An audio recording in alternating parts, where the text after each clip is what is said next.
Ladies and gentlemen, welcome. Today is my distinct pleasure to introduce a man who is recognized. The battle of evolution is only one skirmish in a much larger war. Science simply makes no use of the hypothesis of God. Ask yourself, what has intelligent design given us? Nothing.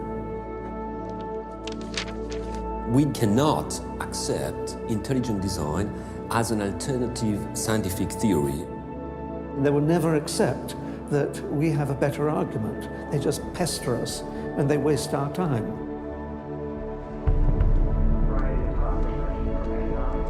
Civil rights, to how to ruin your life in 10 easy steps. Today, Ben is speaking on the topic that has become increasingly important to him over recent years. While Ben has always been an ardent supporter of science, lately he has noticed an alarming trend in the scientific establishment that could have dire consequences for every American. Without further ado, please join me in giving a warm welcome for Mr. Ben Stein. Thank you. Thank you very much. Thank you very, very much. Thank you. Thank you very much, everybody.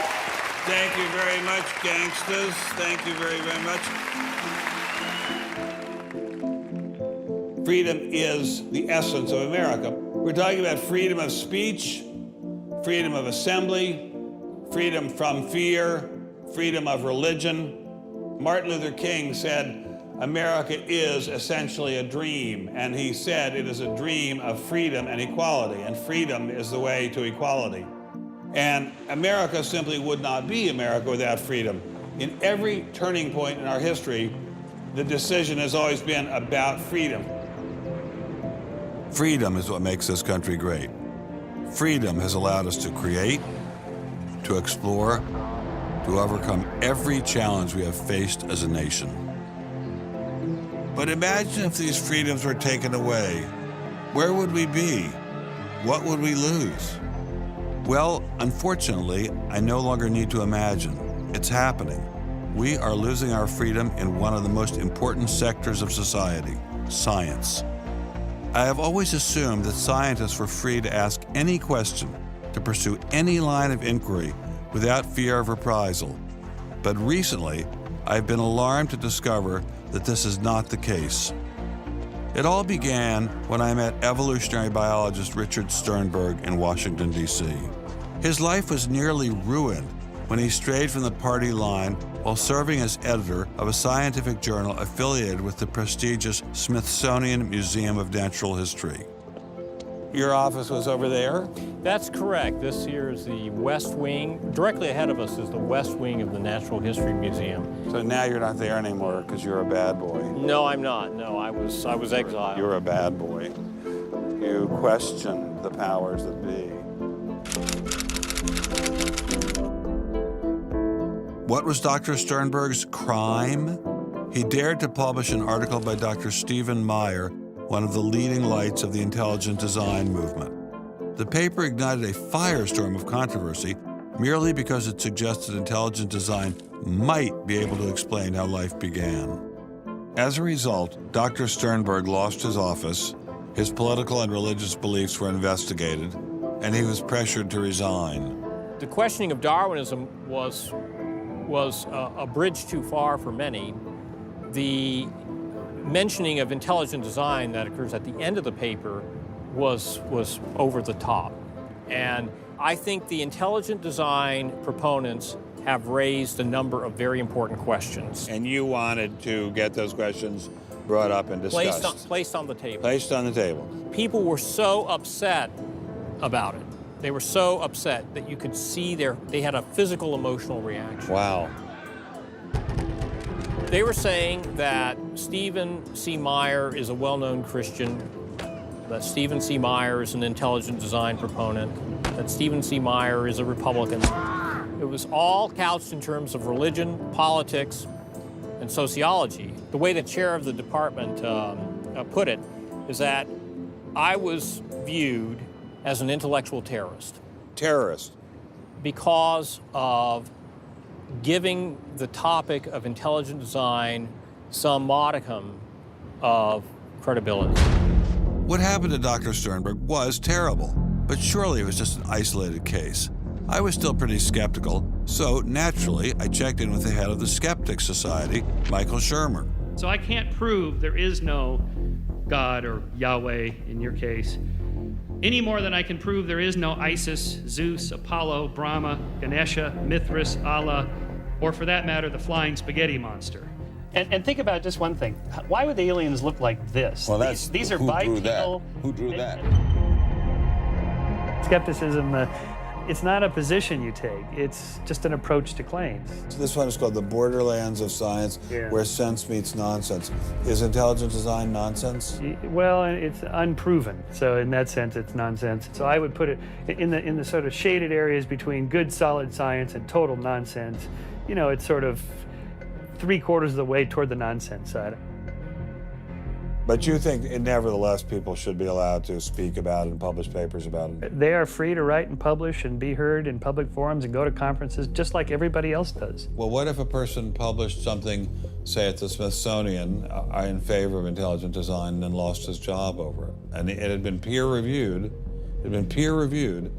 and published, and then he lost his job over it anyway. What would happen? What do you think about that situation? I think that particular situation, there was something else going on. What was going on? I don't know. I mean, I don't know, because I don't know, but I think there had to be something. People don't get fired over something like that. You roll up your sleeves, you get to work, you do the research, you get your grants, you get your data, you publish, and you work your butt off, and that's how you get your theories taught. Well, but wait a minute, what if you try and roll up your sleeves and go to work and work your butt off, and they say, well, we're going to fire you if you even mention the word intelligent design? I don't think that's happening. Where is that happening? George Mason University. Throughout its 50-year history, our mission has remained clear: to prepare a diverse population of students to think and to grow in a climate of unbridled academic freedom. After Dr. Caroline Crocker simply mentioned intelligent design in her cell biology class at George Mason University, her promising academic career came to an abrupt end. My supervisor invited me into his office. He said, "I'm going to have to discipline you for teaching creationism." And I said, I mentioned intelligent design on a couple of slides, but I did not teach creationism. He said, "Nonetheless, you have to be disciplined." At the end of the semester, I lost my job. Not only did this well-loved professor lose her job at George Mason, she suddenly found herself blacklisted, unable to find a job anywhere.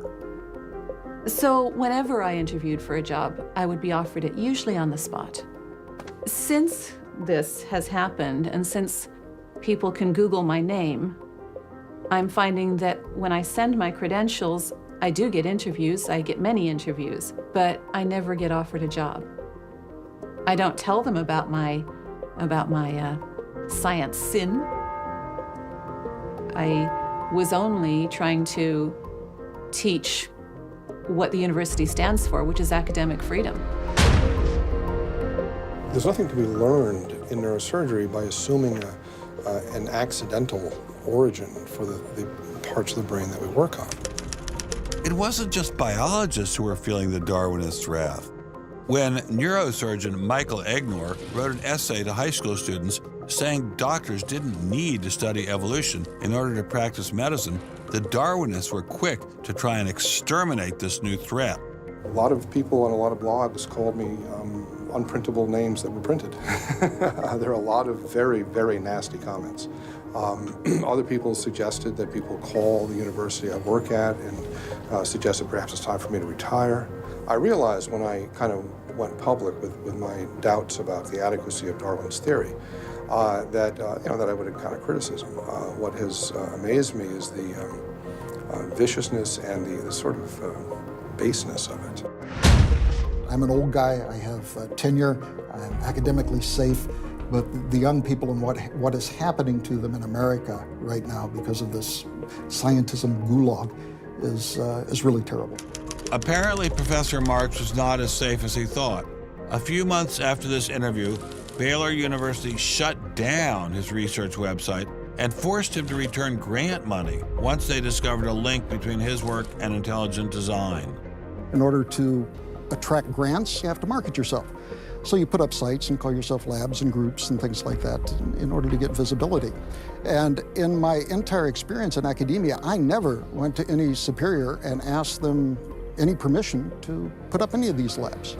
So the fact that this was singled out, let alone shut down, is jaw-dropping. It's astonishing. I have never been treated like this in my about 30 years in academia. Shut up, you freak! I say shut up! It's a madhouse! If you peel back the onion, I think that there is no doubt that the center of this is my work in what some would call intelligent design. People really get emotional about this. Whenever you say intelligent design in a room of academics, them's fighting words. Creationists. Astronomer Guillermo Gonzalez found himself in a fierce shootout with Iowa State University following the publication of his book, arguing that the universe is intelligently designed. Despite a stellar research record that has led to the discovery of several planets, his application for tenure was denied, putting his career in jeopardy. I worried about my tenure a little bit in 2005 when the petition was being circulated because I viewed that as a strategy of Hector Avalos and his associates to try to poison the atmosphere on campus against me because he knew I wasn't tenured yet and I was very vulnerable. I have little doubt that I would have tenure now if I hadn't done any professional work on intelligent design. Dr. Gonzalez had this advice for scientists who might be thinking about following his example. If they value their careers, they should keep quiet about their intelligent design views. We know there are times and places to be quiet, and other times and places when we can make noise if we want to. Will you show us? Of course. Boys and girls, how would you like to show some of the ways we know of being quiet? It's the kind of thing where you just learn to keep your mouth shut. In addition to those scientists who were willing to appear on camera, we encountered many more who didn't dare show their face for fear of losing their jobs. You use an intelligent design perspective to get the research done, but you're not allowed to talk about it in public. And so there is definitely incentive, if you think about it, for people to remain within the mainstream. You know, what's he up to? What is he thinking? Is he one of them? That kind of thing. If I write intelligent design, they hear creationism. They hear religious right. They hear theocracy. So it appears Mr. Shermer, the self-styled skeptic, was wrong on this one. Intelligent design was being suppressed in a systematic and ruthless fashion. But maybe intelligent design should be suppressed. I didn't like what was happening to these scientists, but on the other hand, we don't want our kids being taught that the Earth is flat or that the Holocaust never happened. It was time to ask the scientific establishment what was so bad about intelligent design. Intelligent design people are not genuine scientists. Intelligent design is a racket.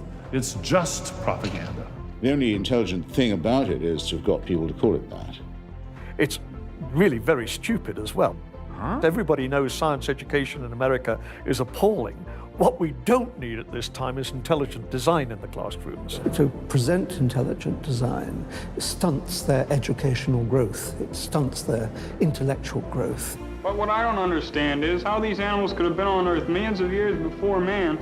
And the Bible says the whole Earth was created in only 6 days. It wasn't just the educational aspects of intelligent design that had scientists concerned.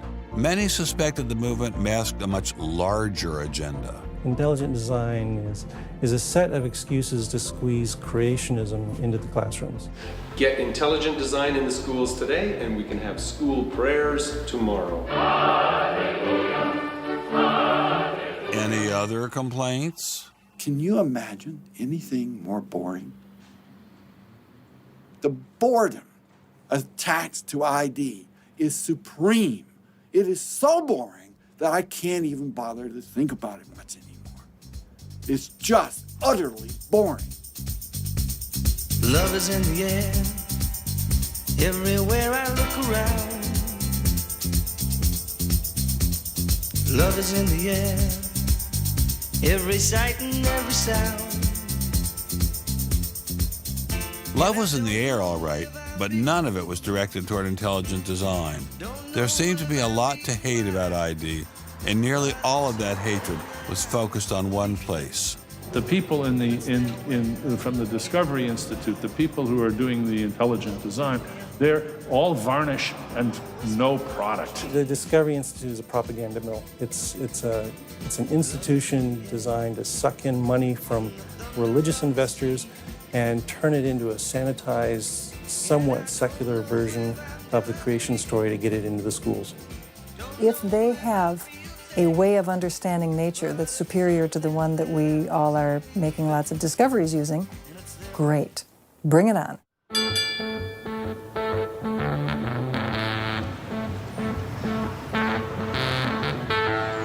We are really, really lost. I think it's on 3rd. I think it's on 3rd. I think it's down there. I have no idea where this place is.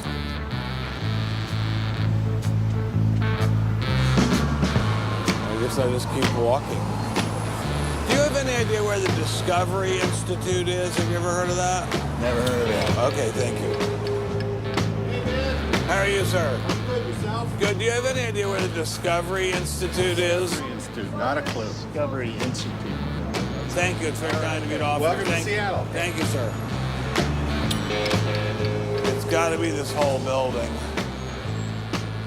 Yes, where is the Discovery Institute, please? Discovery Institute on the 8th floor, suite 808.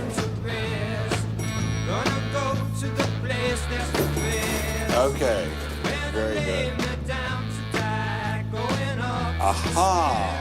Success at last. Aha! We found you. Are you Bruce Chapman? I am. How are you? I'm Ben Stein. Well, very kind of you to have me here. Well, I'm delighted to meet you. Can I look around and see your office? Absolutely. Do you just have this floor, or do you have several other floors as well? No, this is it. This is it? You've made an awful lot of trouble for being in such a small office. I thought it was going to be like the Pentagon. We're like the little boy that said the emperor has no clothes. And he didn't have a big organization either. When you go around and raise funds, your people are not saying to you, by the way, we're going to get all these scientists out of the classroom and put Christ back in the classroom. Well, I don't know that Christ has ever been in the science classroom. This is not a religious argument. This is something that people, we have fellows who are Jewish or agnostic or various other things. There are people, there are Muslim scientists. There are people of all kinds of backgrounds who agree that Darwin's theory has failed. And so why would you bring religion into it? You don't need religion. This is a red herring, Ben. People who don't have an argument are reduced to throwing sand in your eyes. Well, if the Discovery Institute could get its wish about this subject, what would your wish be? Well, on this subject, as on others, we'd like people to be able to have a robust dialogue and even a debate where the evidence, the best evidence, but in this case, the best scientific evidence is made available to people. Well, surely no one questions there should be a debate. Oh, yes, they do. They do? They say the debate has been settled.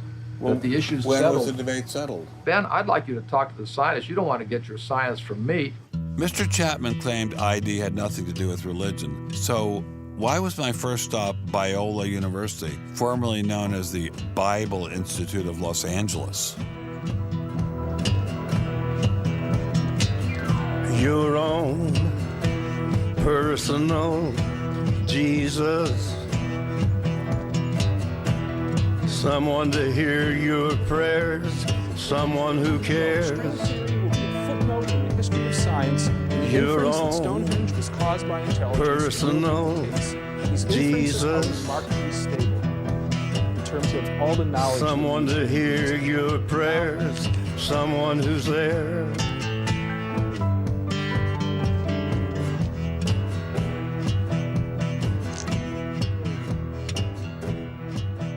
How much money have you ever gotten from Jerry Falwell? $0. How about Pat Robertson? 0. Are you a minister? No. Are you a priest? No. Pastor? No. Youth pastor? Oh, I did teach Sunday school once. Has this all been resolved? I mean, aren't we all Darwinists now? Except for a few cranks like you? Well, it's a funny thing that questions that aren't properly answered don't go away. This question is loaded with all kinds of political baggage, but one-on-one at a scientific meeting after the third or fourth beer, my experience has been that many evolutionary biologists will say, yeah, this theory's got a lot of problems. So you mean to tell me that there really is a debate among scientists about whether or not evolution occurred? Well, evolution is a kind of funny word. It depends on how one defines it. If it means simply change over time, even the most rock-ribbed fundamentalist knows that the history of the Earth has changed, that there's been change over time. If you define evolution precisely, though, to mean the common descent of all life on Earth from a single ancestor via undirected mutation and natural selection, that's textbook definition of neo-Darwinism. Biologists of the first rank have real questions. But the modern theory of intelligent design is just microwaved creationism. I don't think that's the case. Creationism, properly understood, begins with the Bible and says, how can I fit the Bible into the data of science? Intelligent design doesn't do that. Intelligent design is the study of patterns in nature that are best explained as a result of intelligence. So intelligent designers believe that God is the designer? Not necessarily. Intelligent design is a minimal commitment scientifically to the possibility of detecting intelligent causation. Dr. Nelson didn't sound like a crazy person, but I still suspected ID was nothing but reheated creationism. My next stop didn't seem like it was going to alleviate those fears. I didn't crawl out of the ocean, I didn't come from no monkey. But science tends to forget evolution's just a theory. They present it in the textbooks and on animal TV. Like it's fact, but tell me, were you there 12 million BC? Evolution is from an intelligent design perspective, is perfectly acceptable if the sense is that how did the design get implemented? The issue is there real design there, and are these material mechanisms like natural selection, are these adequate to account for everything we see in biology? And our argument is no, it's not. But Darwin produced all this evidence from his travels and his studies at the Galapagos that evolution explained things. If you look at the history of science, people often have a good idea and then they decide just to run with it. And they say, we're going to apply this everywhere. And so Darwin takes his idea of natural selection and says, I'm going to explain all of life with it. I mean, physics used to be Newtonian physics. Newton was physics. And then we got to look to Einstein, general relativity. It's not, Newton isn't enough. Well, I think likewise what we're finding with Darwin is that he had some valid insights, but it's not the whole picture. Okay, Darwinism may not be the complete picture, but what made these guys think they had the missing pieces? I put this question to Dr. Stephen Meyer, author of the paper that originally got Dr. Sternberg in so much trouble. It's hard to believe that this little town is the headquarters of giant Microsoft. which enabled Mr. Gates to become fantastically rich. Maybe that's what Steve Meyer's doing here. Maybe this is somehow going to make him fantastically rich. We'll pin him down like a butterfly on a butterfly board. A butterfly on a killing board. Coffee shop straight ahead. Newton is buried in the geniuses corner at Westminster Abbey, right? That's correct, yeah. Darwin is also buried in Westminster Abbey. Right, and so is Darwin. Right near each other, right? And you're here in Redmond in a little building without a sign, right? And you're obviously an incredibly smart guy, but how dare you challenge someone who's buried in the geniuses corner next to Newton at Westminster Abbey? Well, it may seem a little cheeky, but it's what scientists are supposed to do. When I was in Cambridge, one of my supervisors often advised us to beware the sound of one hand clapping, which was a way of saying if there's an argument on one side, there's bound to be an argument on the other. And what I found in studying the structure of the argument in The Origin of Species is that for every evidence-based argument for one of Darwin's two key propositions, there is an evidence-based counter-argument. Well, but is it a debate? I mean, there's just you and a couple of other guys in a dinky little office downtown, say on one side, and there's the faculties of all the great universities of the world on the other side. Speaking with a great uniform and authoritative voice. Right. Yeah. Well, in any case, the debate really isn't going to be settled by numbers. It's going to be settled by the evidence and the arguments. While I was still in Bill Gates country, Dr. Meyer recommended I check in with molecular biologist Jonathan Wells. What kind of names do they call you? Creationist. What do you say back to them when they say you're a creationist? Well, I usually don't get the opportunity. What's at stake for you personally here? First of all, I love science. I think the way Darwinism corrupts the evidence, distorts the evidence, is bad for science. Well, the other scientists would tell you to just shut up if you love science, okay? Because you're sort of being a bomb thrower into science. I am upsetting the apple cart, and I think it deserves to be upset in this case. Why? Because the evidence is being distorted to prop up a theory that I think doesn't fit it. Was Darwinism really that bad? Perhaps a change of scenery would give me a fresh perspective. Quand je t'ai vu au coin de la rue, tout est vide, j'ai cru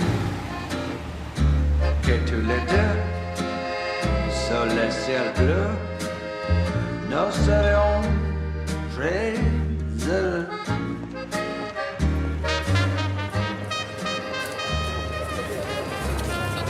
Mr. Berlinski, I assume? Mr. Stein. How are you, sir? So where are you from originally? I was born in New York. Yes. Spent 31 years in Manhattan. Yes. And I spent a lot of time in California, too. And tell me all the various universities where you studied or taught. No, I was at Princeton, then I had a professorship at Stanford, and then I left Stanford, and I taught at Rutgers. I left Rutgers, and I taught at the City College in New York. I left the City College of New York. I taught at the Baruch College. I taught at San Jose. What did you teach at Baruch College? Anything they wanted. Come on in. Thank you, monsieur. What an old building, wow. It's the oldest in Paris. You're kidding. Merci, monsieur. Ah, je vous en prie, monsieur. Merci. Wow, this is fabulous. Let's put it this way. Before you can ask, is Darwinian theory correct or not, you have to ask the preliminary question, is it clear enough so that it could be correct? That's a very different question. One of my prevailing doctrines about Darwinian theory is, man, that thing is just a mess. It's like looking into a room full of smoke. Nothing in the theory is precisely, clearly, carefully defined or delineated. It lacks all of the rigor one expects from mathematical physics, and mathematical physics lacks all of the rigor one expects from mathematics. So we're talking about a gradual descent down the level of intelligibility until we reach evolutionary biology. We don't even know what a species is, for heaven's sakes. So his theory is smoke, but elegant smoke. There's a certain elegance to it, but you know, I think Einstein had the appropriate remark. He preferred to leave elegance to his tailor. A room full of smoke? That certainly wasn't what I was hearing from prominent Darwinists like Richard Dawkins. Evolution is a fact. It's a fact which is established as securely as essentially any other fact that we have in science. Richard Dawkins is so confident that evolution is a fact and that therefore God doesn't exist that he has devoted his entire life to spreading the evolution gospel. I'm an atheist with respect to the Judeo-Christian God because there is not a shred of evidence in favor of the Judeo-Christian God. It is completely right to say that since the evidence for evolution is so absolutely, totally overwhelming, nobody who looks at it could possibly doubt that if they were sane and not stupid. So the only remaining possibility is that they're ignorant, and most people who don't believe in evolution are indeed ignorant. But the people I spoke with weren't ignorant. They were highly credentialed scientists. So there had to be something else going on here. So you think the whole theory of evolution is false, or just certain parts of it? Well, again, evolution is a slippery word. I would say minor changes within species happen. But Darwin didn't write a book called how existing species change over time. He wrote a book called The Origin of Species. He purported to show how this same process leads to new species, in fact, every species. And the evidence for that grand claim is, in my opinion, almost totally lacking. How does Darwin or Darwinism say life began? Well, he didn't know, and in fact, nobody knows. So Darwinism, strictly defined, starts after the origin of life and deals only with living things. Well, how can there be a theory about life without a theory about how life began? Well, a grand overarching evolutionary story, of course, does include the origin of life, but Darwin's theory doesn't begin until you have the first cell. Well, does someone have a theory about how life began?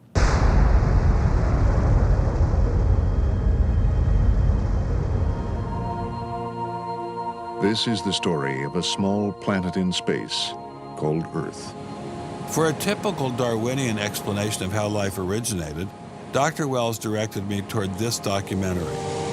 The chemical elements essential for life, hydrogen, oxygen, carbon, and nitrogen, were now in place.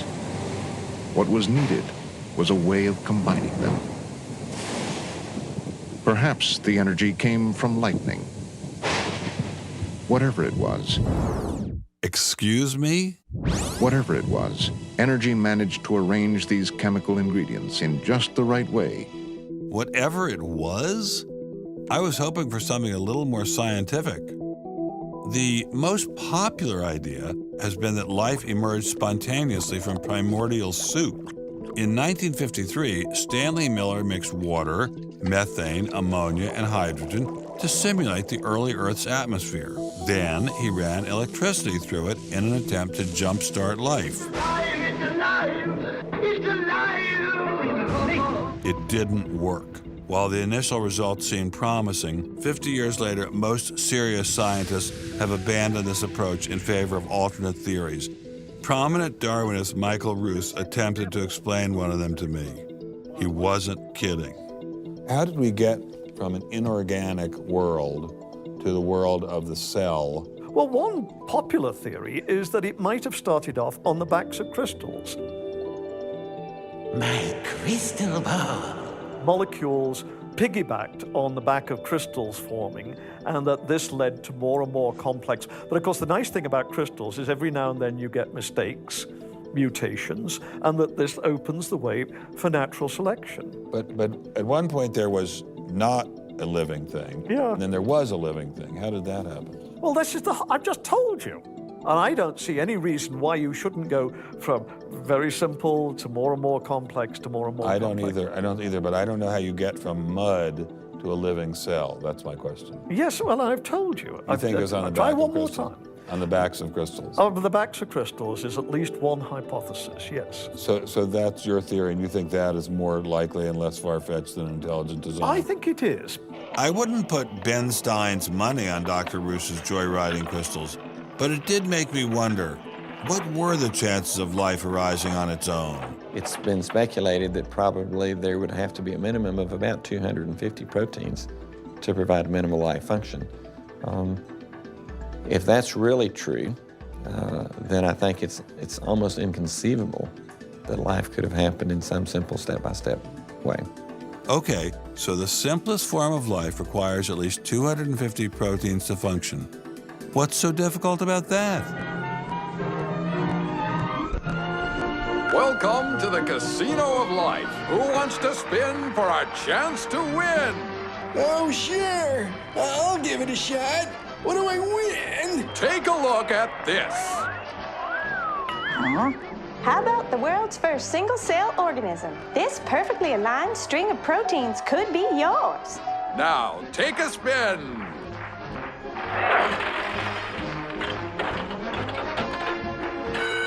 I won! Tina, tell him how many times he needs to do that to win the prize. 250. That's right, folks, and all in the correct order. But that's impossible. We've heard that before, haven't we, Richard? Come on, Mother Nature, do your thing. You stupid machine! I hate you!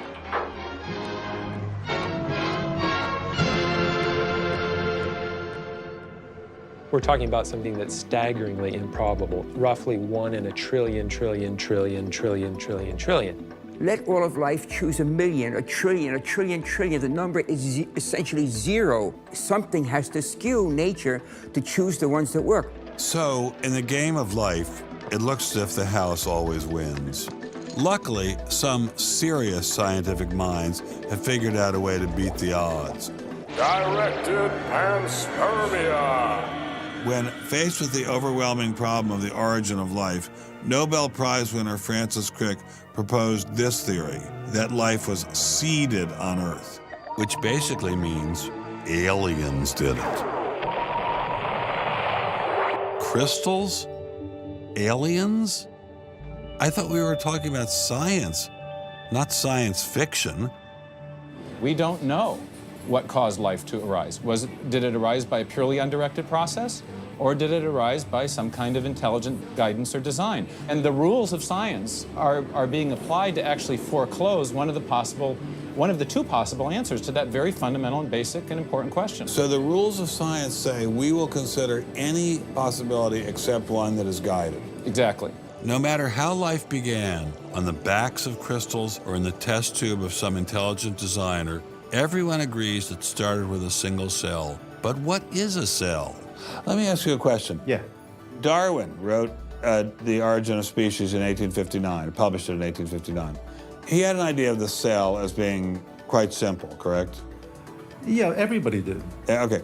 If he thought of the cell as being a Buick, what is the cell now in terms of its complexity by comparison? A galaxy.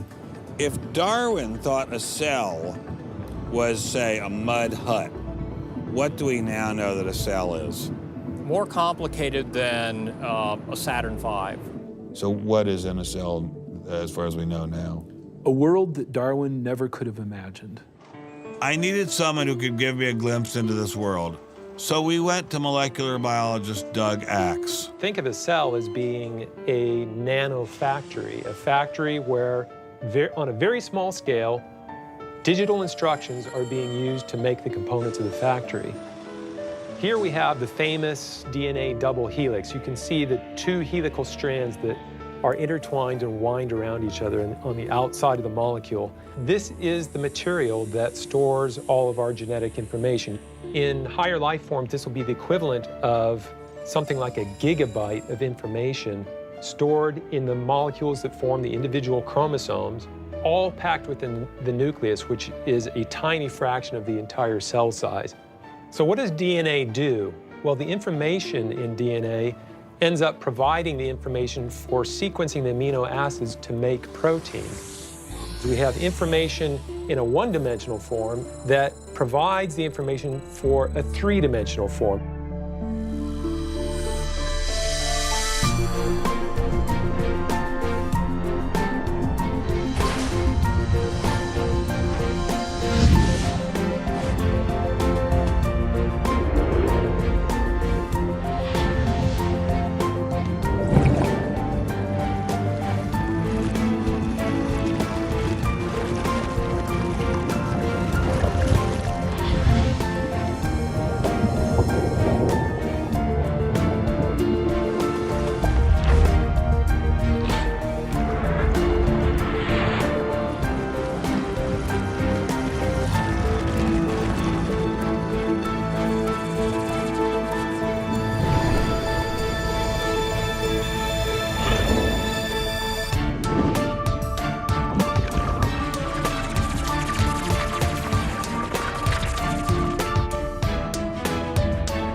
I'm finally just beginning to grasp the complexity of the cell. Are there systems within the cell that go well beyond Darwinian evolution? Some type of cellular technology that drives adaptation, replication, quality control, and repair? What if these new mechanisms have massive design implications? Well, I say, so be it. The cell really is like nothing we've ever seen in the physical world. That's got to be firmly grasped. That's not something we can just say, oh, well, it's just a little bit more of the same old, same old. It's not the same old, same old. We are finding is that there's information that's in the cell that cannot be accounted for in terms of these undirected material causes. So there's, it has to be. And so there's some other, so it has to be an information source. So one of the key questions faced by modern biology is, where do you get information from? Well, Darwin assumed that the increase in information comes from natural selection. But natural selection reduces genetic information, and we know this from all the genetic population studies that we have. And where does the new genetic information going to come from? Well, that's the big question. So when we find information in the DNA molecule, the most likely explanation is that it too had an intelligent source. I mean, we need engineering principles to understand these systems, okay? I mean, it's only because of our advancements in nanotechnology that we can even begin to appreciate these systems. But using intelligent design didn't seem to stop the scientists I spoke with, so why all the controversy? Suppose we find, simply as a matter of fact, that our scientific inquiries point in one direction. Which is that there is an intelligent creator. Why should we eliminate that from discussion? Streng verboten? How come? Why? Streng verboten. Very good. What does streng verboten mean? Strongly forbidden. Strongly forbidden. You've got two possible hypotheses. You've got a wall through the middle of through your brain, in effect, through your thinking. You say, well, you can't consider anything on this side of the wall. Only hypotheses on this side of the wall are permissible for consideration. What about academic freedom? I mean, can't we just talk about this? Their reply is that science is not a democratic process. Oh, really? And that there is a consensus view. But wait a minute, we are to subscribe to the wait a second, view. but Darwin challenged the consensus view, and that's how we got Darwinism. If Darwin wanted to challenge the consensus today, how would he do it? Science isn't a hobby for rich aristocrats anymore. It's a multi-billion-dollar industry. And if you want a piece of the pie, you've got to be a good comrade. Scientific ideas. How we get them to you, the people. Every idea must be inspected to ensure that it is safe. All theories must pass through a series of checkpoints. First, the Academy. Getting a controversial theory through the Academy can be dangerous. Few people know this better than Congressman Mark Souder. He uncovered a targeted campaign led by individuals within the Smithsonian and the National Center for Science Education to destroy Dr. Sternberg's credibility. If you want peer reviews, if you want to be published, if you want to go to respected institutions, the core view does not tolerate dissent. There's kind of a, this is the way it is, and anybody who's a dissenter should be squashed. Are you gonna be on my side if I let you up? Sure, Chick, sure. I'm on your side. Just let me up. I'll do anything you say. Souder isn't the only one who has witnessed the Academy's tactics. Journalist Larry Witham has seen similar behavior during his 25 years of covering the evolution controversy. Once you're thick in science, you can't question the paradigm. But if you want to get grants, if you want to be elected to high positions, if you want to get awards as a promoter of public education of science, you can't question the paradigm. People cannot be trusted to form their own opinions. This business about open-mindedness is nonsense. Why is the scientific establishment so afraid of free speech? There is this fear that if one aspect of the theory is closely scrutinized, there's going to be an unraveling. Who are you? Oh, I am the great and powerful Wizard of Oz. I interviewed dozens and dozens of scientists, and when they're amongst each other or talking to a journalist who they trust, they'll speak about You know, it's incredibly complex, or molecular biology is in a crisis. But publicly, they can't say that. Keeping a keen eye on the Academy, our various watchdog organizations. Listen to Eugenie Scott of the National Center for Science Education. The NCSE has been at the heart of virtually every evolution controversy over the past 25 years, vigorously defending the Darwinian gospel. We have had a lot of business, unfortunately, at NCSE in the last few years, because virtually every state in which science education standards has come up for consideration has had a big fight about the coverage of evolution in them.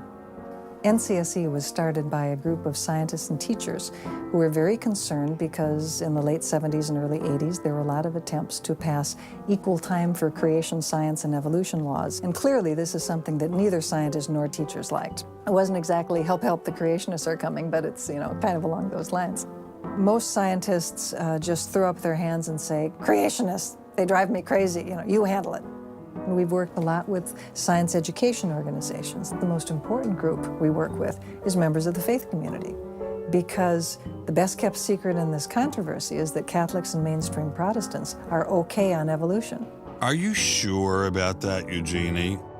Liberal Christians have been fighting with conservative Christians for so long that they'll side with anybody against the fundamentalists. And Eugenie Scott says, well, welcome over.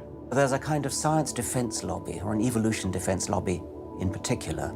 They are mostly atheists, but they are desperately wanting to be friendly to mainstream, sensible religious people. And the way you do that is to tell them that there's no incompatibility between science and religion. But is there really an incompatibility? Can't we believe in God and Darwin? Implicit in most evolutionary theory is that either there's no God or God can't have any role in it. So naturally, as many evolutionists will say, it's the strongest engine for atheism.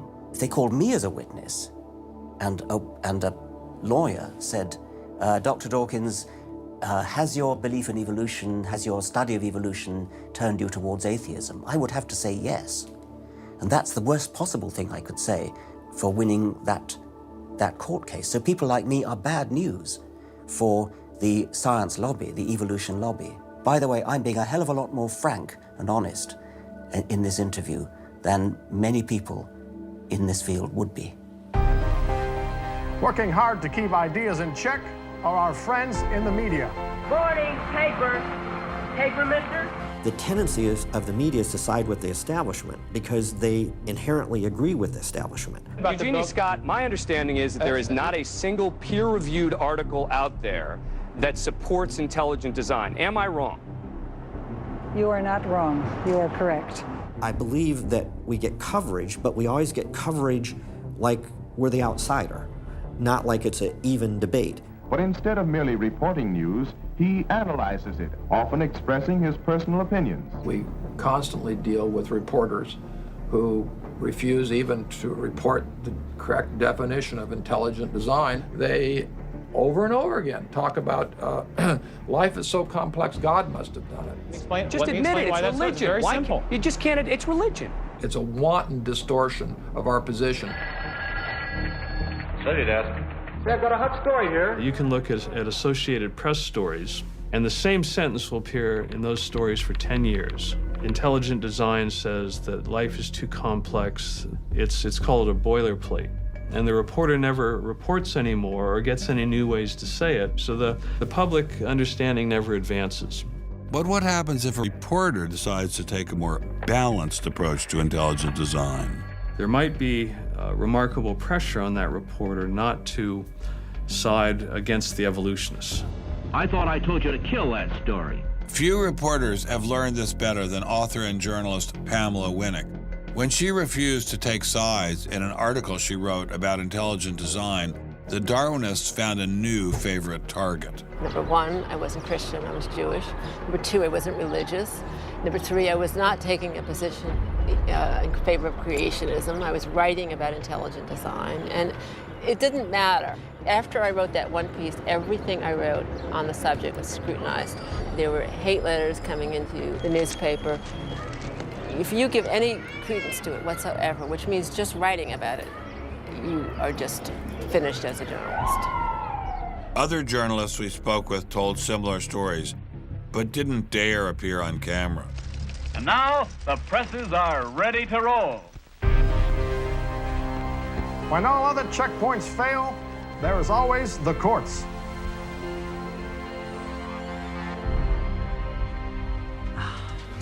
We have spent an enormous amount of time trying to prove to the court what everybody already knows, that intelligent design is a particular religious belief. But I thought scientific questions were settled by the evidence, not by taking people to court and suing them. How do other countries deal with such disputes? Dr. Marcy Giertuk, a population geneticist who now represents Poland in the European Parliament, was able to shed some light on this topic. The censorship of teaching criticism of evolution is and always was much stronger in, say, in your country, in the United States, than it ever was in Poland. Why? Why would the censorship? That is because you have a political correctness in your country. These issues are brought to court, and the court says what you can and what you cannot teach. We want to know what you teach, what books you use, how you teach it. We never had that sort of way of deciding scientific issues in Poland. We never had the courts involved. So you are saying that as far as the teaching of science is concerned, Poland is freer academically than the United States? I think in this particular issue of evolution, I think this is true. But how effective are the courts in deciding such matters? What about the general idea that intelligent design is doomed as a result of several recent legal setbacks? I think court cases don't decide anything. I mean, if you look at the Scopes trial, who won that trial? It wasn't the evolutionists. I mean, it was the Tennessee law was upheld, barring evolution. And yet, in the popular imagination, Scopes is the hero. Inherit the Wind, that movie, which is really bogus history based on the Scopes trial, has carried the day. These issues go much deeper than any decision by a judge. The evolution debate does seem to run much deeper than the courts, much deeper even than science. To generate this level of hostility, ID must threaten something at the very core of the Darwinian establishment. The entire globe is today the site of a momentous conflict. It is the challenge of ideas.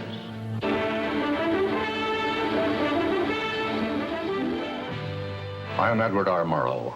For a little while, I would like to review with you the great conflict of our times, one which demands and must get the attention and the involvement of each one of us. This conflict over the principles of evolution has become a religious war. It really is no longer about scientific investigation. It is total competition with an antagonist who is putting into it everything within his capability. The situation has reached a point where many of evolution's top apologists have switched from defending Darwinism to attacking religion in what they see as a bid to stamp out intelligent design at the source. Richard Dawkins is the best example of this. His recent book, The God Delusion, has sold over 1 million copies worldwide. The God Delusion is my long-expected, long-worked-on full frontal attack on religion. To me, science is about trying to explain existence, and religion is about trying to explain existence. It's just that religion gets the wrong answer. But is Dawkins correct? Are science and religion really at war? For an appraisal of this continuing and protracted conflict, we can go to a reporter who has watched the growing conflict with the perception of a trained military observer. Oxford professor Alistair McGrath, author of The Dawkins Delusion, seemed like the ideal person to answer my question. Richard Dawkins has a charming and very, I think, interesting view of the relationship between science and religion. They're at war with each other, and in the end, one's got to win, and it's going to be science. It's a very naive view, It's based on a complete historical misrepresentation of the way science and religion have interacted. Dawkins seems to think that a scientific description is an anti-religious argument. Describing how something happens scientifically somehow explains it away. It doesn't. But the questions of purpose, intentionality, the question why, still remain there on the table.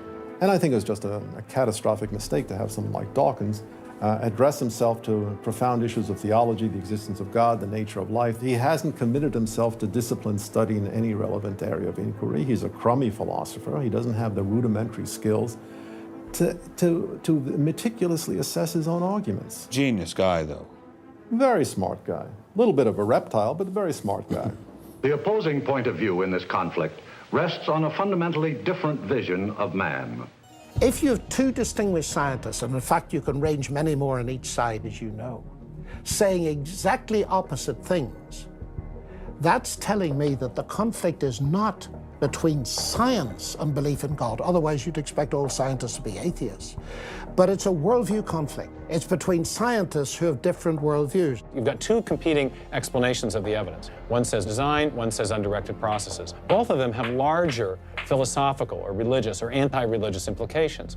So you can't say that one of those two theories is scientific and the other is unscientific simply because they have implications. Both have implications. People who tell you, for example, that science tells you all you need to know about the world, or that science tells you that religion is all wrong, or science tells you there is no God, those people aren't telling you scientific things. They are saying metaphysical things, and they have to defend their positions for metaphysical reasons. What is being presented to the public is, first comes the science, and then comes the worldview. I would want to argue that that may not be the case, that it may actually be the other way around, that the worldview comes first and is influencing the interpretation of science. My deep regret is some people are so deeply entrenched in their own worldviews that they will simply not countenance alternatives. I'm actually a person of the left. And not even a particularly religious person. I think of myself as a kind of humanist. And I think it's sending a very bad message to religious people who are interested in science, that in some sense, in order to do science credibly, they have to leave their religious beliefs at the door. The founders of early modern science, Sir Isaac Newton, Robert Boyle, Johannes Kepler, Galileo, most of these early scientists all not only believed in God, but they thought their belief in God actually made it easier to do science. You can be religiously motivated and you can do good science. And they have more often gone together than not gone together. Admitting our biases is the best way towards rational discussion, which I would welcome. Rational debate is a nice thought, but it's nearly impossible in the current climate. I'd seen the chilling effect that this unquestioning devotion to Darwinism has had on science, but were there other consequences? No gods, no life after death, no ultimate foundation for ethics, no ultimate meaning in life, and no human free will are all deeply connected to an evolutionary perspective. You're here today and you're gone tomorrow, and that's all there is to it. Dr. Will Provine, professor of the history of biology at Cornell University, gave us another disturbing glimpse into where Darwinism can lead. Oh, I was a Christian, but I never heard anything about evolution because it was illegal to teach it in Tennessee. Dr. Provine's first biology professor changed all that. He started talking about evolution as if it had no design in it whatsoever. And I came up to him and I said, "You've left out the most important part." And he said, "If you feel the same way at the end of one quarter, I want you to stand up in front of the students in this class and tell them this deep lack in evolution." And I read that book so carefully, and I could find no sign of there being any design whatsoever in evolution. And I immediately began to doubt the existence of a deity. But it starts by giving up an active deity, then it gives up the hope that there's any life after death. When you give those two up, the rest of it follows fairly easily. You give up the hope that there's an immanent morality, And finally, there's no human free will. If you believe in evolution, you can't hope for there being any free will. There's no hope whatsoever of there being any deep meaning in human life. We live, we die, and we're gone. We're absolutely gone when we die. Dr. Provine is no stranger to the prospect of death. Nearly a decade ago, he was diagnosed with a large brain tumor. Let's suppose my tumor comes back, as it almost certainly will. Well, I'm not going to sit around like my older brother did last year, and he was dying of ALS, Lou Gehrig's disease. He wanted desperately to die, but we couldn't help him die. I don't want to die like that. I'm going to shoot myself in the head long before then. I'm going to do something different. I hope these are empty words for my friend, Dr. Provine, because shortly after this interview was recorded, he learned his brain tumor had returned. I don't feel one bit bad about holding the views that I do. There's not anything in the views I hold that makes me, oh, I wish I had free will, or, oh, I wish there were a God. I don't ever wish that. Dr. Provine's deconversion story was typical amongst the Darwinists we interviewed. Biologist P.Z. Myers, who runs the pro-Darwin, anti-religion blog Pharyngula, says science eroded his faith as well. I never hated religion. I found religion quite comfortable, and I liked the people in it. What led to the atheism was learning more about science, learning more about the natural world, and seeing these horrible conflicts with religion. And it was then, when I discovered evolution, when I discovered Darwinism, that I realized there's this magnificently elegant, stunningly elegant explanation, which I didn't quite understand to begin with. When I did understand it, then that finally killed off my remaining religious faith. After hearing these stories, I was not surprised to discover that most evolutionary biologists share Professor Dawkins' views. It appears Darwinism does lead to atheism, despite what Eugenie Scott would have us believe. And if you separate out the ethical message from religion, what have you got left? You got a bunch of fairy tales, right? I think that God is about as unlikely as fairies, angels, hobgoblins, etc. Religion, I mean, it's just fantasy, basically. It's completely empty of any explanatory content. And it's evil as well. Half the people in this country think that drugs is what you have to regulate to make us safer, and half the people think guns, that's what you got to regulate to make us safer. But I always think if you're going to regulate one thing that has the most potential to cause death and destruction, religion. You got to start with religion, and Religion is an idea that gives some people comfort, and we don't want to take it away from them. It's like knitting. People like to knit. You know, we're not going to take their knitting needles away. We're not going to take away their churches. But what we have to do is get it to a place where religion is treated at the level it should be treated. That is something fun that people get together and do on the weekend and really doesn't affect their life as much as it has been so far.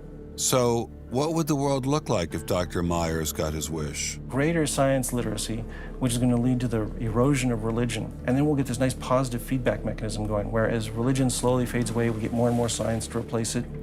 And that will displace more and more religion, which will allow more and more science in. And we'll eventually get to that point where religion has taken that appropriate place as a side dish rather than the main course. But will eradicating religion really lead to a modern utopia? Let me try to imagine that. And let's let history be our guide.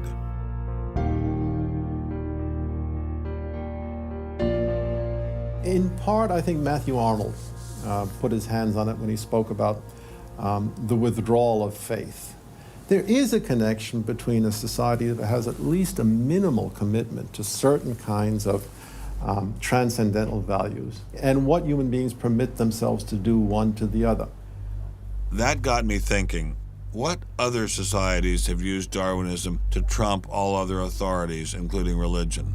As a Jew, My mind leapt to one regime in particular. The connection between Hitler and Darwin is, of course, historically a difficult connection because they were separated by a good many years. One was English, one was German. Nonetheless, if you open Mein Kampf and read it, especially if you can read it in German, the correspondence between Darwinian ideas and Nazi ideas just leaps from the page. Of course, you have to add every historical caution. Not everyone who read Darwin became a Nazi. Obviously not. No one is making that case. Darwinism is not a sufficient condition for a phenomenon like Nazism, but I think it's certainly a necessary one. This was a connection I had to explore personally.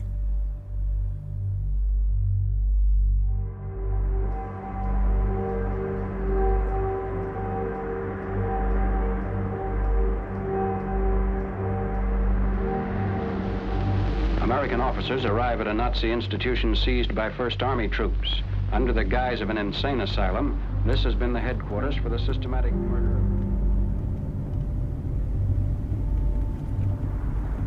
So what is this place? During Second World War, 15,000 people were killed here. Why were they killed? They were killed because they were people with handicaps. Why kill them? What's the point of killing them? People who were not able to work, people who were not able to live by themselves, that they were useless eaters. Useless eaters. And life unworthy of living.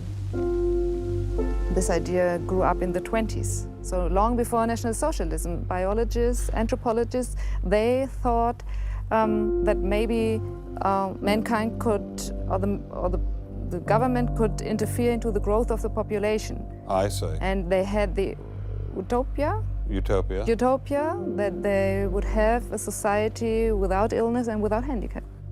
Alles Lebensschwache geht in der Natur unfehlbar zugrunde. Wir Menschen haben gegen dieses Gesetz der natürlichen Auslese in den letzten Jahrzehnten furchtbar gesündigt. Wir haben unwertes Leben nicht nur erhalten, wir haben ihm auch Vermehrung gewährt. Die Nachkommen dieser Kranken sahen so aus, die tiefer stehen als jedes Tier. So this was a Darwinian concept? Yes. And also a Malthusian concept, very much Malthusian. Malthusian? Thomas Malthus, who said that there was a shortage of resources, English philosopher, so there was a shortage. Yes, but the Nazis, they relied on Darwin. They relied on Darwin? Yes, Darwin and German scientists. Patients were led down this hallway to Nazi doctors who decided who would live and who would die. They were accompanied by 15 nurses. Nurses, yes. Nurses, male and female nurses. So nurses were helping lead them to their doom. Yes.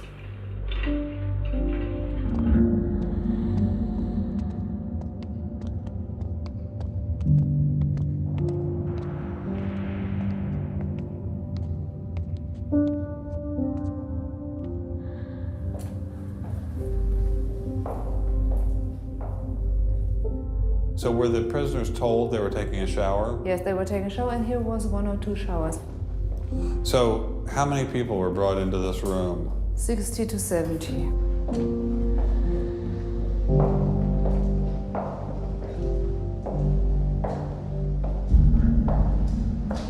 So what is this? This is the dissection table.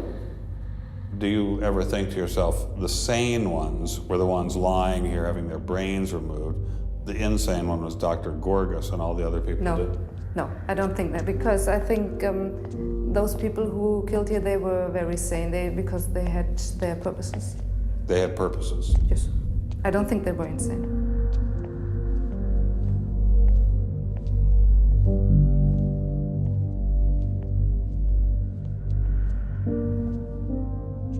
They had 2 crematory ovens. I see. And they killed about 70 people. A day? So a day, so they had... That's barely enough time. And they only killed from Monday to Friday. So... Because the people who were doing the killing needed to have the weekend off. If you met Dr. Gorgas today, what would you say to him? I don't know. I don't think that it's my role to tell him something. It's difficult to describe how it felt to walk through such a haunting place. to know that these cold stone and tile walls were the last things the victims of Hadamar ever saw. I wanted to explore this connection further, so I met with the author of From Darwin to Hitler, Dr. Richard Weikart. Hitler and many of the physicians that carried out this program were very fanatical Darwinists, and particularly wanted to apply Darwinism to society. Was wir uns unter der deutschen Jugend der Zukunft wünschen, ist etwas anderes, als was die Vergangenheit sich gewünscht hat. Wir müssen einen neuen Menschen, auf das unser Volk nicht an den typischen Degenerationserscheinungen dieser neuen Zeit zugrunde geht. Many of these people in the 19-teens, 1920s who were putting forward some of these ideas about racism were considered the leading scientists. These were Darwinists who were taken seriously by fellow academics. It's not to say that all academics believed it. These leading academics, were there any of them who were Americans? There were plenty of Americans who were saying similar kinds of things. Not only were Americans saying such things, they were pioneers in this fledgling science known as eugenics. They thought they could help evolution along by sterilizing the so-called feeble-minded and prohibiting them from getting married.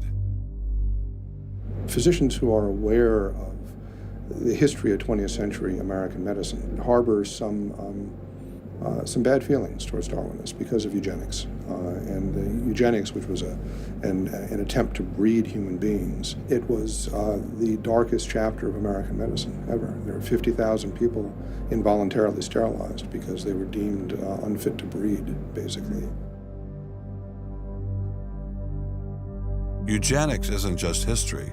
The spirit of the movement lives on today. Margaret Sanger was the head of Planned Parenthood. She was very fanatical in her promotion of eugenics. In fact, Planned Parenthood was all about birth control for the impoverished and lower classes to try to help improve the species.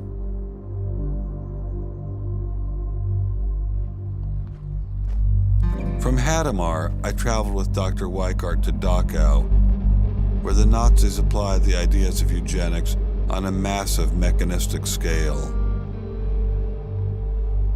When it was a fully functioning concentration camp, and what was the purpose of it? I mean, part of it was to repress political enemies. What was the rest of the purpose? Well, beyond the repression of the political enemies, which was its purpose at the very beginning, then later on it transformed into repressing racial enemies. And sometimes those categories overlapped because sometimes they thought that these people were political enemies because they were inferior biologically. The war itself was part of the Darwinian struggle for existence for Hitler. And he saw the extermination of the Jews as one of those fronts to this warfare going on as this Darwinian struggle for existence. Would you say that Hitler was insane? No, I wouldn't say he was insane. I think he had imbibed some very, very wrong ideas.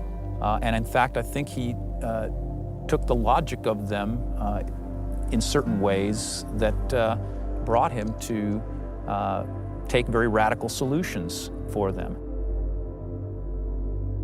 Would you say he was evil?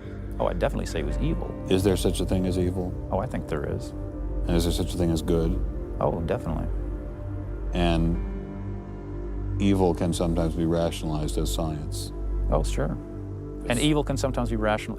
When it's rationalized as science, and I think when it's rationalized in this particular way in particular, I think Hitler thought he was doing good. He thought he was doing good?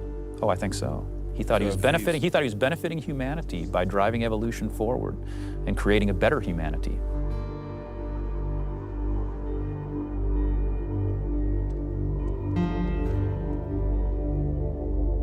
Before leaving Dachau, I stopped by the memorial commemorating the thousands of Jews who were killed there in excruciating conditions. I know that Darwinism does not automatically equate to Nazism. But if Darwinism inspired and justified such horrific events in the past, could it be used to rationalize similar initiatives today? There's a good German expression, so fängt es immer an. I mean, it always begins in the same way. Something to remember in the context of the United States discussions of euthanasia and abortion. It always begins in the same way. There seems to be an excellent argument for getting rid of useless people by killing them. Or at least it seems excellent to the people advancing the argument. It's a love affair with death, and the euthanasia and this movement going on, which I find appalling. And the idea is that immediately rid our society of anybody who might be a drain, and think of people in economic terms. And I think that's where some of the Darwin fits in, actually. It's just a devaluing of human life. First of all, if you take seriously that evolution has to do with, the transition of life forms, and that life and death are just natural processes, then one gets to be liberal about abortion and euthanasia. All of those kinds of ideas seem to me follow very naturally from a Darwinian perspective, a deprivileging of human beings, basically. And I think that people who want to endorse Darwinism have to sort of take this kind of viewpoint very seriously. And when we see an elite, and it is an elite that controls essentially all the research money in science, saying there is no such thing as moral truth, science will not be related to religion. I mean, it's essentially official policy of the National Academy of Science that religion and science will not be related. I mean, hey, that cuts off a lot of debate, doesn't it? What's going to happen if this doesn't change? Well, I think we're watching it happen, aren't we? I needed time to think, so I traveled to the birthplace of this idea.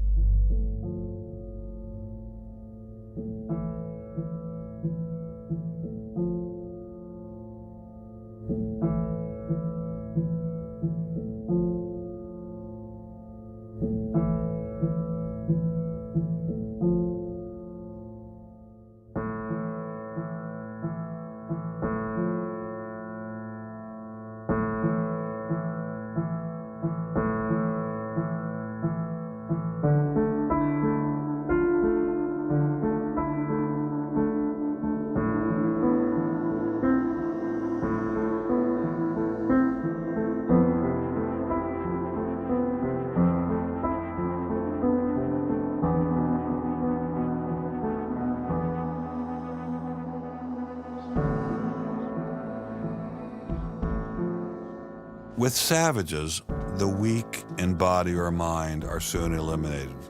We, civilized men, on the other hand, do our utmost to check the process of elimination. We build asylums for the imbecile, the maimed, and the sick. Thus, the weak members of civilized societies propagate their kind. No one who has attended to the breeding of domestic animals will doubt that this must be highly injurious to the race of man.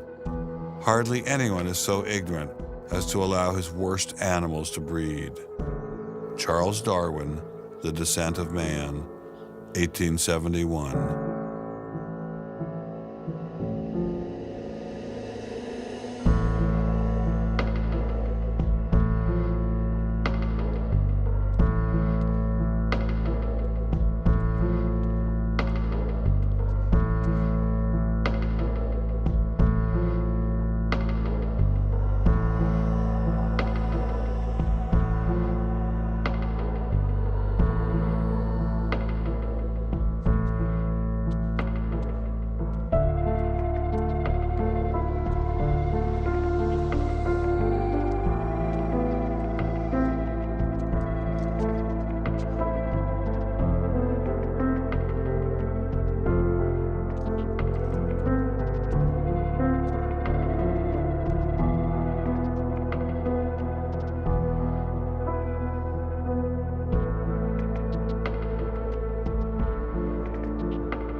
Throughout the Cold War in Germany, there was this wall erected to keep ideas out.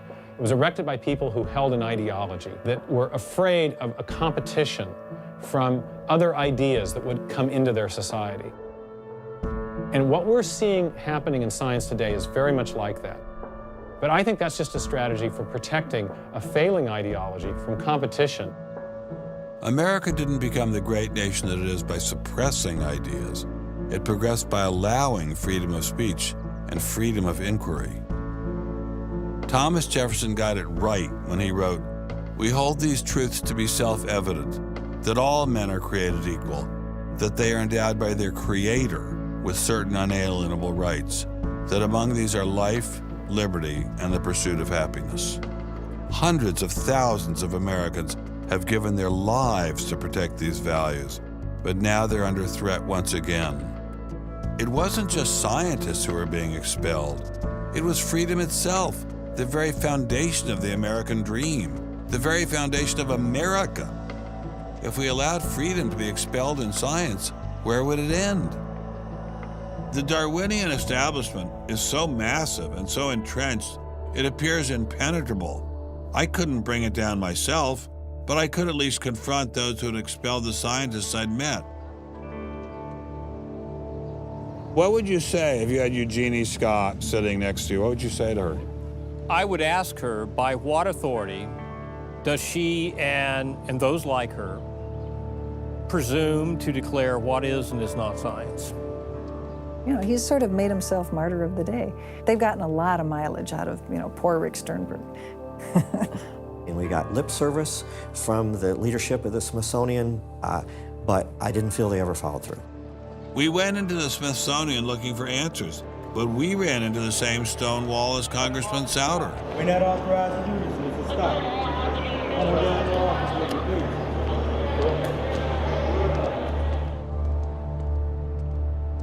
He said, nonetheless, you have to be disciplined, and I lost my job. We did get an interview with a spokesman from George Mason, but it was impossible to knock him off his script. Her contract was not renewed.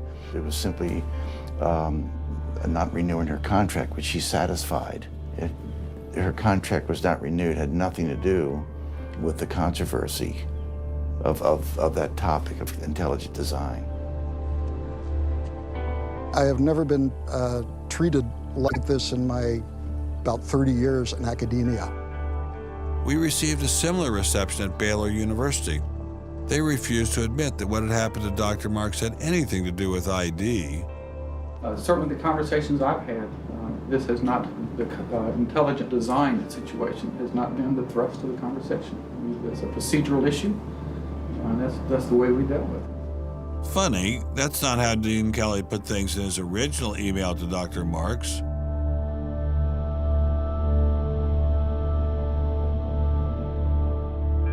I'm not mixing my religion with my science. The questions that I ask in my intelligent design research are perfectly legitimate scientific questions.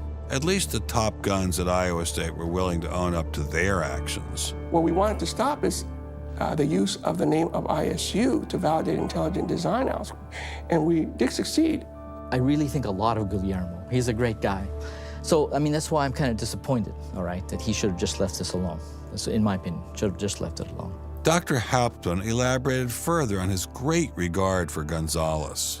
This is quoting an email from you to Mr. Avalos. You say, "Sometimes it is just best to ignore idiots," in reference to Guillermo. And then the religious nutcases should be challenged at every opportunity. Yeah, because, for example, you... in that case, I'm thinking more of, say, the creationist crowd who claims that God put all the animals on an ark and that's it, all right? That's where all of our animals came from today. That's crazy, okay? You shouldn't be insulting even children with that kind of thing. So these are the idiots, all right? They've always been around. They've always been around. Going after the perpetrators in each of these cases wasn't getting me anywhere. So I reconnected with Dr. Berlinski and Dr. Schroeder to see if they had any advice.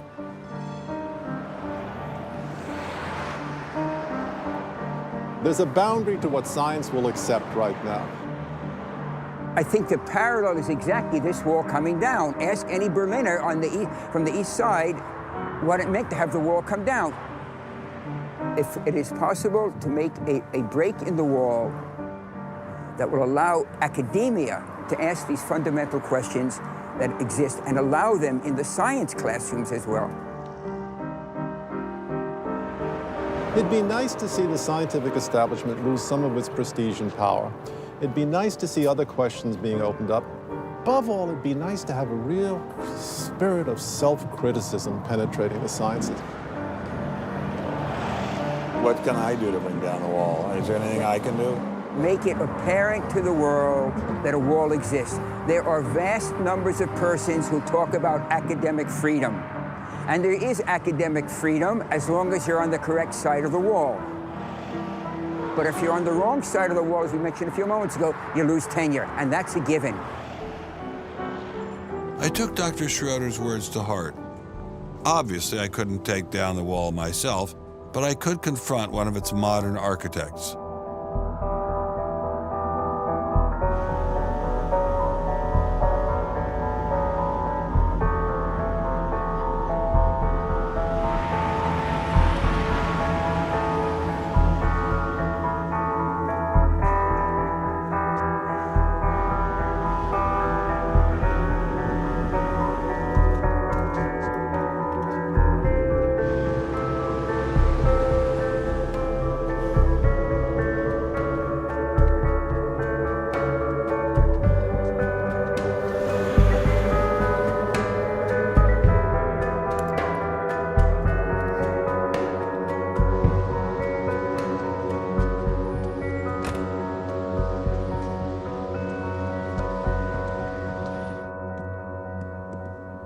Hello, Professor Dawkins. How are you?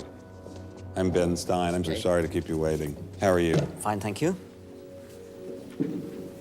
You have written that God is a psychotic delinquent invented by mad, deluded people. No, I didn't say quite that. I said something rather better than that. Oh, well, please tell us what you said. Please tell us what you said. Well, I would have to read it from the book. No, please. The God of the Old Testament is arguably the most unpleasant character in all fiction. Jealous and proud of it, a petty, unjust, unforgiving control freak, a vindictive, bloodthirsty ethnic cleanser, a misogynistic, homophobic, racist, infanticidal, genocidal, filicidal, pestilential, megalomaniacal, sadomasochistic, capriciously malevolent bully. So that's what you think of God? Yeah. How about if people believed in a God of infinite lovingness and kindness and forgiveness and generosity, sort of like the modern day God? Why spoil it for them? Why not just let them have their fun and enjoy it? I mean, I don't want to spoil anything for anybody. I write a book, people can read it if they want to. I believe that it is a liberating thing to free yourself from primitive superstition. So religion is a primitive superstition? Oh, I think it is, yes. So you believe it's liberating to tell people that there is no God? I think a lot of people, when they give up God, feel a great sense of release and freedom. Why do you think that? I mean, what's your dad? What's your scientist? What's your dad? I think, well, I've had a lot of letters saying that, and I've... There are 8 billion people in the world, Dr. Dawkins. How many letters have you had? No, I haven't done that. That's quite true. Professor Dawkins seemed so convinced that God doesn't exist that I wondered if he would be willing to put a number on it. Well, it's hard to put a figure on it, but I mean, I put it as something like, 99% against or something. Well, how do you know it's 99% against, say, not 97%? No, I did. You asked me to put a figure on it, and I'm not comfortable putting a figure on it.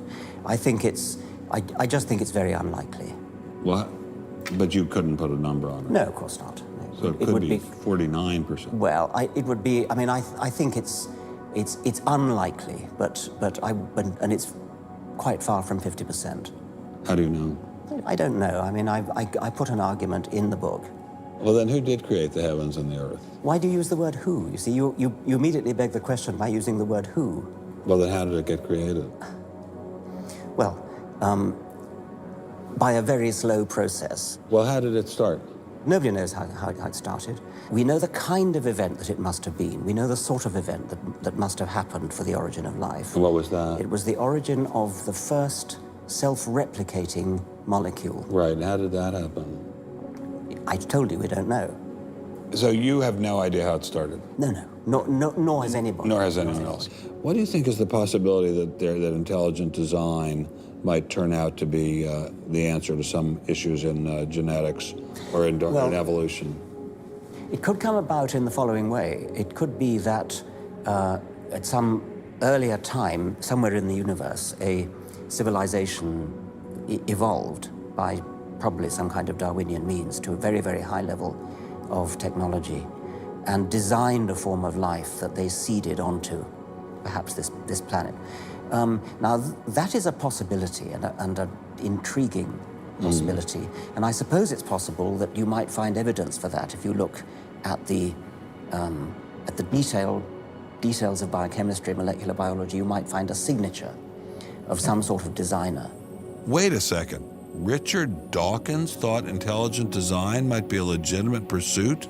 And that designer could well be a higher intelligence from elsewhere in the universe. Well, but that higher intelligence would itself have had to have come about by some explicable or ultimately explicable process. It couldn't have just jumped into existence spontaneously. That's the point. So Professor Dawkins was not against intelligent design, just certain types of designers, such as God.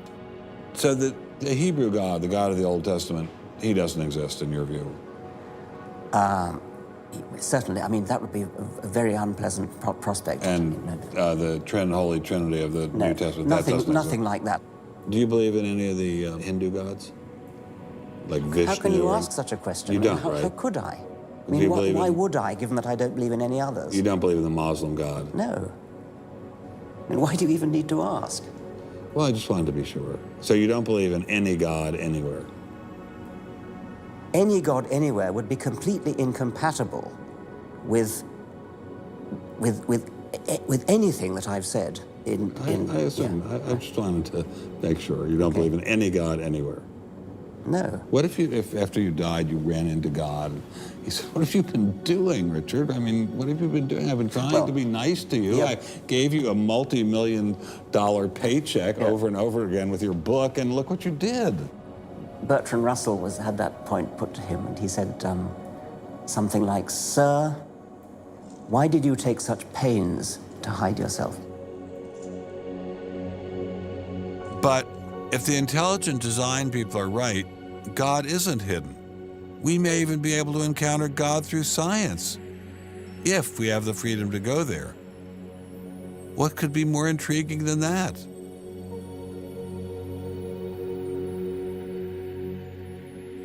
We take freedom for granted here in the United States. Freedom is what this country is all about. And a huge part of freedom is freedom of inquiry. But now, I'm sorry to say, freedom of inquiry in science is being suppressed. Behind me stands a wall that encircles the free sectors of this city, part of a vast system of barriers. There are people out there who want to keep science in a little box where it can't possibly touch a higher power, cannot possibly touch God. Those barriers cut across Germany in a gash of barbed wire, concrete, dog runs, and guard towers.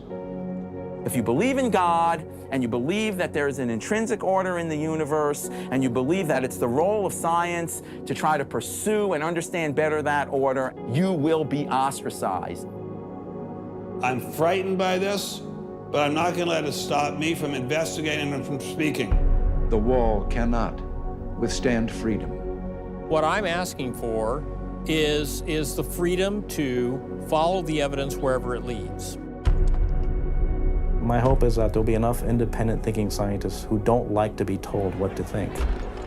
People on both sides of the argument being prepared to talk and listen. And above all, a willingness to keep these dialogues open. It might allow a lot of very good scientists to be scientists who aren't being allowed to be scientists right now. I don't care what they end up as being. I don't care if they end up being religious, a young earth creationist. If they have thought their way through the issues and get there, I'm all for them. And why do I think we're going to win in this struggle? Because truth crushed to earth will rise again. To find out what's true has a value all of its own. If it has additional good consequences, so be it. Because no lie can live forever. And I believe that science gives us one perspective on the world, and our religious insight gives us another perspective on the world. And by putting the two together, it will see more deeply and more truly. And if we will stand up for freedom, freedom is the victor. And if we all do that, we will overcome.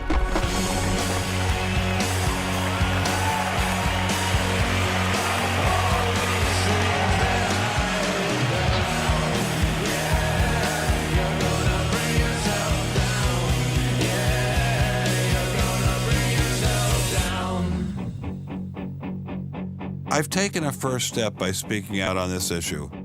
But if the wall is to come down, we all have to do our part. Some of you will pay a heavy price for speaking out. You may even lose your job. I guarantee you'll get hate email. But if you don't get involved, will anyone be left to carry on this struggle? Anyone? Anyone?